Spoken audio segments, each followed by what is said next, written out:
So, look, this is the school audit report. This is the last year. These are historical, so they're in arrears, right? You got to close your year, you got to do all your financial reporting, and then you can have the audit done by a group of auditors. Our auditors are out of the Boise, Caldwell area, I guess. And based on my discussions with them, I think they've done a pretty good job. And look, I think that I ran for the school board primarily because I thought I could bring something of value to the district. And I think that there's been, I don't know if there's any of you in this room that feel this way, but I think I moved here 32 years ago.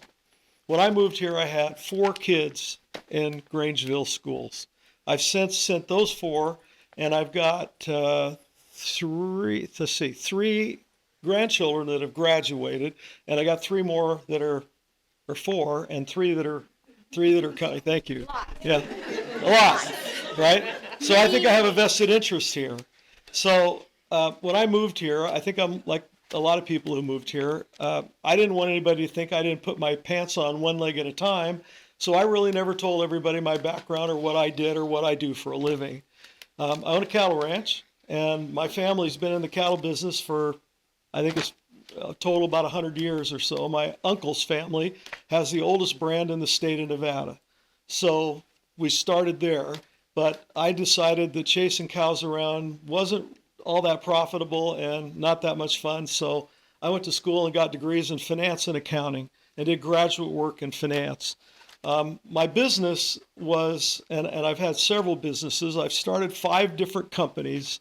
I've been a chief financial officer in all 5 of those businesses, and I've been a CEO, the chief executive officer, in 4 of them. I've sold the last one 2.5 years ago. I'm now unemployed and retired, mostly. And anyway, when I came here 32 years ago, the levy was still an issue, and there was community things, and so I said, okay, I want to go find out what's happening. So I went to the district, and we don't need to talk about names, and I don't want to go backwards. I want to look forward, but going back will have a little bit of historical perspective. I went to the district, and I met with the financial person, like Jordan would be, and I was told that my background wasn't adequate for me to understand the financials. So I just laughed, and I said, no, I think you can trust me. I think I'll understand the financials. And they would never give me a set of financials. Now, unbeknownst to the district at that time, my own accounting firm was Presnell Gage in Lewiston. So I went to my accounting firm, who I was paying to do my other accounting, and I said, is the audit information private information? Oh, no, it's public. I said, would you mind giving me a copy of it? I said, yes. And I told him what my concern was and what my analysis was from the numbers that I could get from the district. And they said, yeah, you're right. You're absolutely right. So I came back to the school board and I said, you realize that you could cut money here and here and here. And they said, thank you very much. We don't want to hear it. So for the last 30 years, I didn't care. I just said, you don't want to listen to what I have to say, so I won't talk to you because it's a waste of my time. So now I come in here to this district. We have a new superintendent, which I was thrilled to vote for. And I got all the financial information. For the first time, I met with Connie, and Connie says, what do you want to see? And I have a whole stack of stuff, right? And I got this audit. And so I can tell you that the numbers that we put up here are the best numbers that we can get. And I've been a financial consultant for companies in the middle market up to $1 billion. And I can tell you I've read lots of audits. Now, I usually can read an audit in about 3 or 4 hours from any company. And I can tell you what the financial condition of the company is when I'm done with it. It took me 12 hours to read this audit. And then it took me another 25 or 30 hours to really try to figure everything out. Now, what I'm trying to say to you, and I need to just give you a little bit of a background in accounting. There are 2 kinds of accounting. There is the accounting that's driven corporate accounting, which is done by FASB, Financial Accounting Standards Board. It's a board appointed by the government, and those people meet, and they're the ones who set accounting policy for the private sector. Then to add even more complexity to it, they have a set of rules they call GAAP. generally accepted accounting principles. Now, I've worked with GAAP for 50 years. I went to the state statutes and I found out that every district in the state of Idaho has to use GAAP. So I said, oh, this ought to be easy. I've been doing this for 50 years. Except what I didn't know, yeah, you're exactly right. What I didn't know, because I've never worked in this area, is there's an entirely separate board called GASB, Government Accounting Standards Board. The Government Accounting Standards Board does all of the financial rules for government agencies. So that's one complexity. Then you get into, there's two kinds of general ways to approach accounting. One is cash, and the other is accrual. Cash is easy. Most of the small businesses in this town use cash. I sell something, I get cash, I put it in my books. I pay a bill, I take the money out of my books. That's cash. Easy. I could teach all of you, believe it or not, I could teach all of you cash accounting in a couple of hours. Accrual is an entirely different concept. Accrual says, I've got money that I just sold something, but I'm not going to be paid for it for maybe 2 or 3 or 4 weeks or 2 or 3 or 4 months. So I still book it in my accounts and it looks like I have the money, but I don't have the money because I haven't been paid yet. Now to add that complexity onto GASB, GASB has a whole different set of what they call generally accepted accounting principles for GASB. And in GASB, they use accrual accounting almost exclusively, but the state of Idaho uses modified GAAP, and the federal government, for the federal government policies, use full accrual accounting. What that means is, just to give you one example, and then I'm going to show you a couple of examples of it. It means that when you look at a school financial report, or you look at one of these audits, and these are on the district website, if you want to see it, you can download it and look at it yourself. But they allow us they don't allow us, they require the district to use accrual accounting and accrue all of the income or expense, and some of these schedules are, this is like 60 pages. Some of the accrual is only for revenue, not for expenses, but the revenue accrual is 1 school year and 1 month, 13 months. Now, if you were working in the corporate sector, as I've worked my whole life, and I go to a bank and I say, here's my accrual accounting statements, and it shows my revenue for the next 13 months, the bank is going to say, you got to be kidding me. I'm not loaning you 10 cents on that. But that looks like, when you read these numbers, it looks like the district has a ton of money. No, we have a ton of accruals, but we don't have the money yet. And that's part of what Amanda was trying to tell you. Now, let me just explain. I'm not trying to tell you how difficult it is, but it is. But I want to show you an example. All right. Now, we'll go back to that last slide, Jordan. So look, one of the things that I've heard for years from the public, and I've been a member of the public, and I've been very critical because I didn't think the district was being very transparent about all of these things, and that's why I decided to go on the board. This is right out of the audit report. It's on page 2. And it says that government auditing standards will always detect a material misstatement when it exists. I've heard people say, we need a forensic audit. We need to trail the money. We need to go figure out what they're doing. And it's not that we need to figure it out, because government accounting standards are rigorous, and right there our auditor put in writing that if there is a misstatement, they will find it. And we got a clean audit from our auditors. Now, what does that mean? That's not entirely true. You have to read the whole sentence. Well, you have to read the whole sentence, but reasonable assurance that they will detect it, but it's not. And actually, says that audit words should said it's not always going to detect it. They'll get most of it. They'll get the big things. It's not going to get everything. Well, right. And the one thing it doesn't get, by the way, is fraud, right? So if somebody wants to commit fraud and absolutely end up going to jail, I suppose that wouldn't be covered. But typically, I would tell you from looking at, right, it's a high level of, let me put it to you this way. If you're a member of a board of directors of a company with shareholders, that would be good enough, because that's what you get from every audit that's out there. So there's no reason, in my opinion, to spend any money trying to figure out what happened 5 years ago or 3 years ago or 2 years ago. And I get it. I was a member of the public in those days as a taxpayer, and I was not happy with the lack of transparency that I was seeing in the district. So that's why I went and got on this board, is to try to add some of that. But you need to understand just how complicated this really is. So next slide. This is page 10 of the audit, and I know we may be able, you won't be able to see it if we get it small enough. This is modified GAAP accounting, or modified accrual. This is what's required by the state of Idaho.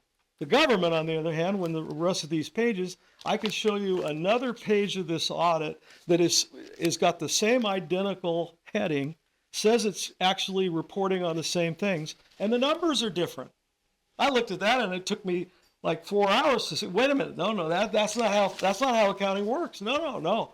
You have the same schedule, but you have two different accounting methods in the same report. To me, it's insanity, but that's what the government is. And I've had people I've told this to before this meeting, and they said, well, why don't we just change the accounting procedures? Yeah, you laugh, but I said, well, if that's fine, but we won't get any money from the federal government or from the state government, and I don't think we'll have a school district if we do that. So I would love to have a more simpler, straightforward accounting procedure like the FASB rules are, but we're not in FASB, we are in GSD, which is the government accounting rules. All right, now go down here to the bottom. All right, see that? I'm the kind of guy that when I see numbers, I want to look at every number and figure out where every number came from. Now, you see that money there that says transferred out? That drove me nuts because it doesn't tell me what it is. So in order to find, remember, I'm on page 10. In order to find out where that number came from, go to the next slide. You have to go to page 15, because that tells you what standard of accounting they're using, whether they're using modified GAAP or whether they're using full GAAP. So that's the first thing you got to do. So you got to sort through, another 5 pages of disclosure to figure out what kind of a method of accounting they use, and then go to the next slide. And then you have to go to the funds transfer page, which I think is 26. So now you have to go 11 pages more to find out where that money came from. And you find out, if you see that right down there at the bottom, where it says bus depreciation, that's the exact number that was on that last schedule on page 10. And in order to find out what that transfer out was, you have to go to this schedule to figure it out. And that $200,000 was a reimbursement from the state of Idaho to our district that will go into our bus depreciation fund so that we have that money to buy a bus. Now, if any of you would like to have this, I would. Yeah.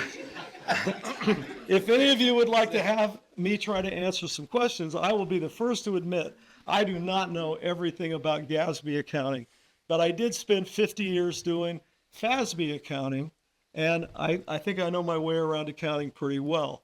I would be happy if we need to, if any of you have a question, we could get on the phone with the auditors, and that's another thing, thanks to Amanda and Connie, they gave me the number of the auditor, and I have carte blanche. I can call the auditor anytime and ask any question that I want.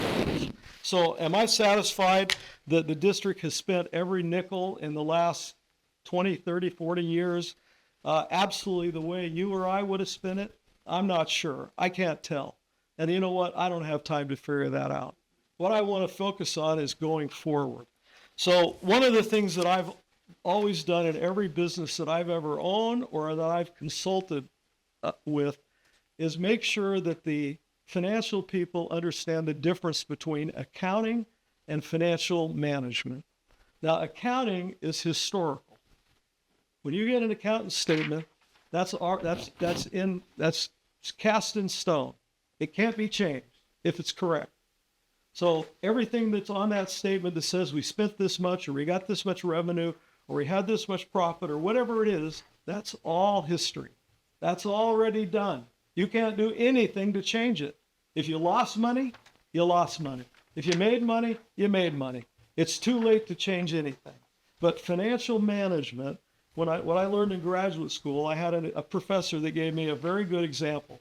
He said, if you were United Airlines chief financial officer and you wanted to practice financial management, you would figure out that 3 weeks from now in San Francisco, you have a 757 jet that's going to fly from San Francisco to New York. And you would also realize that you've got 30% of the passengers filling the plane and 70% are empty. So if you want to do financial management instead of accounting, an accountant will wait until the plane arrives in New York. Once it gets to New York, the accountants can do the numbers. How much fuel did it take? How many hours, man hours? How about the pilot and the stewardesses and the depreciation on the plane? And they can tell you everything you want to know, but it's too late to change anything. A financial manager says, I got a plane in San Francisco that in 3 weeks is going to go to New York and I'm going to lose my shirt. So I better do something about it now and make sure I don't lose my shirt when it arrives in New York.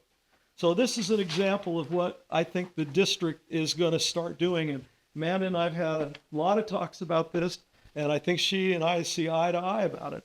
And here's an example that I want to share with you. 10-minute warning. 10-minute warning. I'm almost finished. Open it up to you guys. And we'll open it up.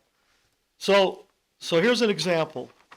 We had our boys wrestling team qualified for state. So I had one of my grandsons. He was one of those wrestlers. We had 4 of them. We had to have a coach. We had to have 4 wrestlers, and they had to go to Boise. Now, if we took a school bus, guess what? $6.50 an hour, a mile, $23 waiting time, plus the bus driver's salary, plus the depreciation, plus everything else. That's why that number is $550,000. So without talking to me, or as far as I know, any of the members of the board, or without getting anybody's permission, Amanda took it on herself to say, nope, that's dumb.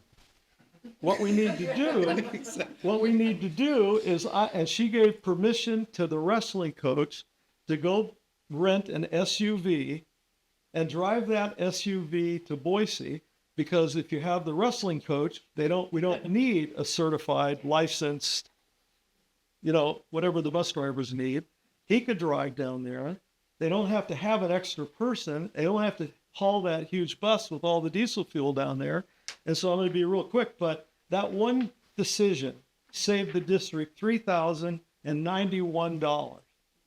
Now, if we can get those vans that we talked about in the levy amount, instead of sending choirs and less than a full bus load to activities, we can cut our costs dramatically.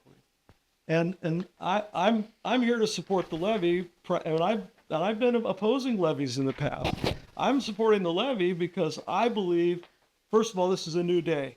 We've got a new district. We've got a new superintendent. We're going to have new financial people internally. And I'm going to be watching, because this is my money as much as anybody's that goes into these levies. I'm going to be watching the finances and make sure to the best of my ability that I can help the district. I will.